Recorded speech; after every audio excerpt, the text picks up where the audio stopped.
তৌহিদ আফ্রিদি একজন ইউটিউবার। নানান কারণে আলোচনায় থাকতেন তিনি।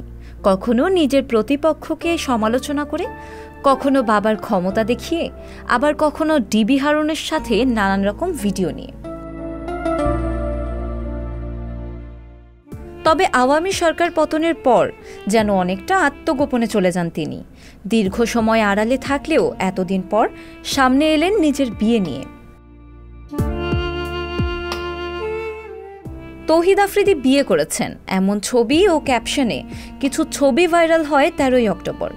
নেটিজেনরা ধারণা করেন রাইসা নামের একজন টিকটকারকে বিয়ে করেছে এই ভ্লগার। তৌহিদ আফ্রিদির বিয়ের খবর প্রথমে ছড়ায় একটি টিকটক অ্যাকাউন্ট থেকে, যেখানে রাইসাকে বলা হয়েছে টিকটক স্টার। এ নিয়ে ক্ষুব্ধ হয়ে রাইসা আইনি ব্যবস্থা নেওয়ার হুমকিও দেন। তবে তিনি এবং তার পরিবার বলছেন রাইসাকে বিয়ে করেননি তৌহিদ। এ বিষয়ে রাইসা বলেন, আমি আর আমার বোন কেভি টিকটক স্টার না। আমাকে টিকটকে দেখেছে এমন মানুষও আপনি তেমন খুঁজে পাবেন না। তবে হ্যাঁ, আমি ব্র্যান্ড প্রমোট করি, কিন্তু 2023 সালে বিয়ে এবং এরপর মা হওয়ার পর সামাজিক যোগাযোগ মাধ্যমে সক্রিয় ছিলাম না।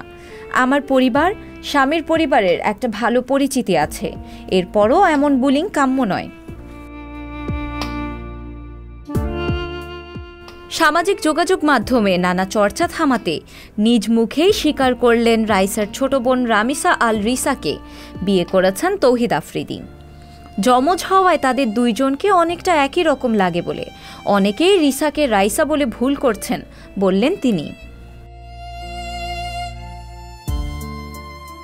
এইদিকে বিয়ের ছবি এবং খবর ছড়িয়ে পড়লে আরেক পরিচিত মুখ অভিনেত্রী দিঘির একটি মন্তব্য ভাইরাল হয়। আফ্রিদির বিয়ের খবরে দিঘি নাকি বলেছেন আল্লাহ বাঁচিয়েছে। গুঞ্জন রয়েছে অনেকদিন আগে থেকে চিত্রনায়িকা দিঘি এবং তৌহিদ আফ্রিদির প্রেম। তবে আফ্রিদিকে আগে বলতে শোনা গেছে, আমি আর দিঘি ভালো বন্ধু। এইদিকে নিজের মন্তব্য স্পষ্ট করলেন দিঘি। বললেন, আফ্রিদির সঙ্গে আমার কখনো প্রেমের সম্পর্ক ছিল না, সে সব সময় আমার ভালো বন্ধু। যাক, আল্লাহ বাঁচিয়েছে। কয়েকদিন পর পর ওর সঙ্গে আমাকে জড়িয়ে যেভাবে নানা গুঞ্জন হতো তা নিয়ে বেশ বিরক্ত ছিলাম। অবশেষে একটু শান্তি পেলাম।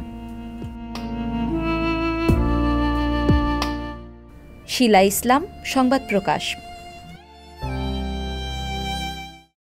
সংবাদ, ফিচার ও অনুষ্ঠানের জন্য ভিজিট করুন সংবাদ প্রকাশের ওয়েবসাইট এবং যুক্ত থাকুন ফেসবুক পেজ ও ইউটিউব চ্যানেলের সঙ্গে।